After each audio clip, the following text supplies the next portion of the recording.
नमस्कार मित्रों। पिछले एक वीडियो में हमने एक वाक्य बोला था कि शास्त्र को पढ़ने के लिए सक्षम गुरु के चरणों में बैठकर साधना करनी होती है, तभी शास्त्र समझ में आते हैं। और उस समय यह कहा भी था कि इस संबंध में आगे जाकर के हम एक अलग से वीडियो शूट करेंगे। तो यह अभी आवश्यकता क्यों पड़ रही है यह स्पष्ट करने की, तो मैं ये बता दूं, पिछले कुछ समय से ऐसा अनुभव किया जा रहा है कि अनेक लोग अपने शास्त्र को पढ़ते हैं और उसका अपने अपने हिसाब से अर्थ निकाल करके और आलोचनात्मक व्याख्या उसकी अनेक प्रकार से इस जगत में हो रही है। जैसे तुलसीदास जी महाराज ने रामचरितमानस लिखा। अब रामचरितमानस में 27 श्लोक हैं, 4608 चौपाइयाँ हैं, 1074 दोहे हैं, सौरठों की संख्या 207 है। इतने विराट महाकाव्य में से आज अगर सोशल मीडिया पर और विभिन्न मीडियाओं में किसी पर चर्चा हो रही है तो केवल एक दोहे पर। भाई आपको अगर वो दोहा नहीं अच्छा लग रहा तो बाकी रामचरितमानस को पढ़िए। उसको आपने पढ़ा है क्या? तो ध्यान में आएगा पढ़ा किसी ने भी नहीं है। केवल एक दोहे को टारगेट करके सनातन की आलोचना करना और इसके माध्यम से अपने चैनल को, अपने मीडिया को या अपने आप को प्रसिद्ध करना, यह एक फैशन सा चल पड़ा है। और सबसे बड़ी बात यह है कि यह केवल सनातन के शास्त्रों पर ही है। हिंदू धर्म के जितने लिखित शास्त्र हैं उन्हीं पर है। अन्य जो प्रचलित धर्म हैं उनके बारे में कोई कहीं किसी प्रकार की कोई बात नहीं होती, क्योंकि उनको पता है कि वहाँ बात की तो फतवा जारी हो जाएगा, अपने जान के लाले पड़ जाएंगे। तो हम सॉफ्ट टारगेट है, वह हिंदू धर्म है, सनातन धर्म है, उसके बारे में कहीं भी कुछ भी बिना सोचे समझे बोल दो और प्रसिद्ध हो जाओ। ये एक फैशन सा चल पड़ा है। विभिन्न विधाओं के लोग इस सनातन के विभिन्न ग्रंथों पर टिप्पणियां करते हैं और सोशल मीडिया पर, यूट्यूब पर उस पर बहस चल पड़ती है। तो मेरा ये निवेदन है कि पहले सक्षम गुरु के चरणों में, मैं फिर इसको अंडरलाइन कर रहा हूँ, गुरु सक्षम होना चाहिए, तो ही उसके चरणों में बैठ करके हम शास्त्र को ठीक से समझ पाएंगे।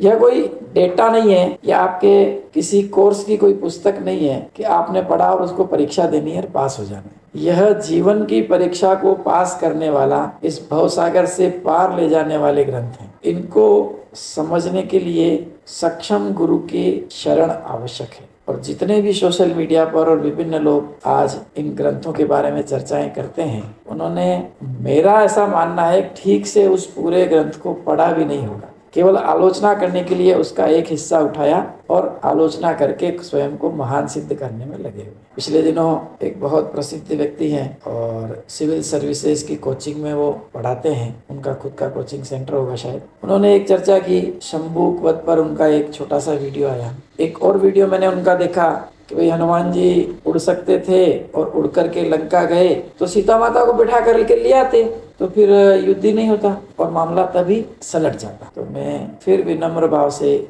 निवेदन करूं कि आप अपने, जो आपका अपना फील्ड है उसमें आप बहुत विद्वान होंगे, बहुत अच्छे होंगे, आपने अनेक आईएएस को बना करके तैयार किया होगा। मैं आपकी विद्वता को नमन करता हूं, दिखने में भी आप बहुत सोबर और अच्छे लगते हैं, परंतु किसी हिंदू धर्म के शास्त्र पर टिप्पणी करने से पूर्व सक्षम गुरु के शरण में बैठ करके उसको ठीक प्रकार से समझना चाहिए। नहीं तो क्या होगा, अब जैसे उन्होंने कहा कि हनुमान जी उड़ के गए थे तो सीता माता को बिठा ले आते, तो महाराज उसी सुंदरकांड में हनुमान जी कहते भी हैं सीता माता को कि हे माता, मैं आपको भी ले जाने में सक्षम हूँ, ले जा सकता हूँ, परंतु मुझे प्रभु की आज्ञा नहीं है। अब ही माँ तुम्हें जाऊं ले भाई, प्रभु आये सो नहीं राम दुहाई। वो कहते हैं, अगर उन्होंने ठीक से पढ़ा होता तो ये भी पढ़ना चाहिए कि हनुमान जी कह रहे हैं कि मैं सक्षम हूँ और मैं ले जा सकता हूँ, परंतु चूंकि मुझे राम जी की आज्ञा नहीं है इसलिए मैं ऐसा नहीं कर पाऊंगा। और दूसरी बात, इसी प्रसंग में उन्होंने कहा कि मामला तभी सलट जाता, तो यह मामला केवल सीता माता के अपहरण तक का सीमित नहीं था। राम जी के जीवन में उन्होंने कैशोर्य अवस्था में टारगेट लिया था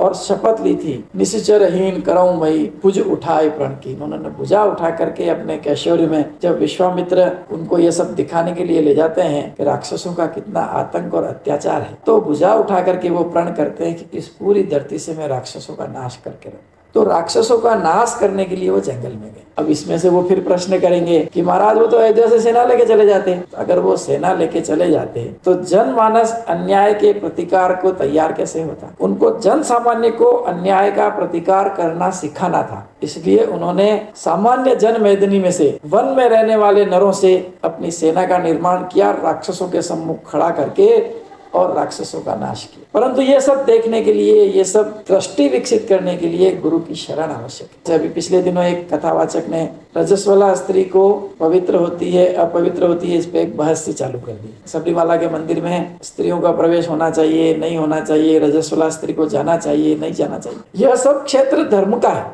इसमें बाकी लोगों का दखल क्यों देना चाहिए? डॉक्टर को ऑपरेशन कैसे करना चाहिए इस पे बोलता है क्या? एक इंजीनियर को मशीन कैसे ठीक करनी चाहिए या मशीन का निर्माण कैसे करना चाहिए कोई बात करता है क्या? वो उस फील्ड का काम है, इसलिए उस फील्ड के लोग ही उसमें विशेषज्ञ हो सकते हैं। इसी तरह बिजली के क्षेत्र में जो विद्युत का जानकार है, इंजीनियर है, वो बताएगा कहाँ जाना है, कहाँ नहीं जाना है, कहाँ किससे दूरी बनाए रखनी है। तो धार्मिक क्षेत्र ही ऐसा क्यों है जिसमें हर एक आदमी अपनी टांग फंसा रहा है, हर एक को बोलने का अधिकार है और कुछ भी बोल रहे हैं और अनेक तरह की अनर्गल टिप्पणियां इस सोशल मीडिया पर और मीडिया पर जारी।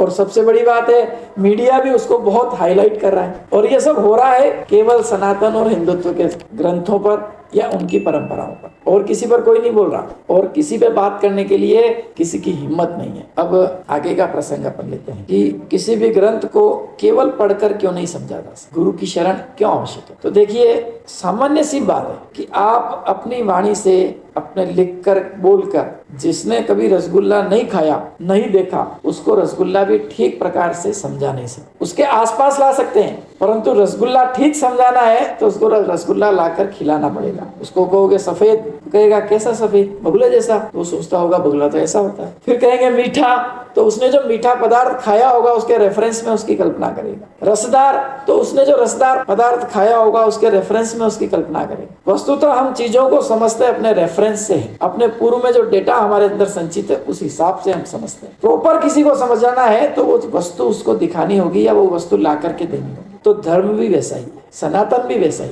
हर एक जो प्रसंग होते हैं या हर एक जो वाक्य है उसके पीछे का शब्दार्थ होता है, वह हम समझ सकते हैं लिखे हुए को। फिर भावार्थ होता है कि उसके पीछे का भाव क्या है, उसके पीछे का प्रसंग क्या है, उसके पीछे की भूमिका क्या है, और फिर उससे आगे आता है गूढ़ार्थ, उसका गूढ़ अर्थ क्या है, इसका मर्म क्या है और हमें किस तरह से अपने जीवन में इसको लेना चाहिए। और यह भी व्याख्या करने वाले के हिसाब से पृथक पृथक पृथक हो सकता है। जैसे गीता जी को लेंगे, सनातन का एक बहुत महान ग्रंथ है गीता जी, उसके जितने लोगों ने जितनी प्रकार से व्याख्याएं की है सबकी पृथक पृथक है और सब सत्य है, कोई असत्य नहीं है। पर प्रत्येक को उस ग्रंथ को जिसने जितनी बार पढ़ा एक अलग व्याख्या, एक अलग प्रकार उसका निकल के आया, एक अलग अर्थ उसका निकल के आया और उसने उस अर्थ को अपने लिपिबद्ध किया। इसका मतलब ये तो नहीं है कि वह केवल वही व्याख्या है या वही उसका अर्थ है। ऐसे सैकड़ों व्याख्याकार गीता जी के अकेले हो गए। तो एक पुस्तक के सैकड़ों व्याख्याएं हो सकती है, तो किसी एक पुस्तक को पढ़ करके हम उस पर टिप्पणी करने के अधिकारी कैसे हो गए? तो यह संभव नहीं।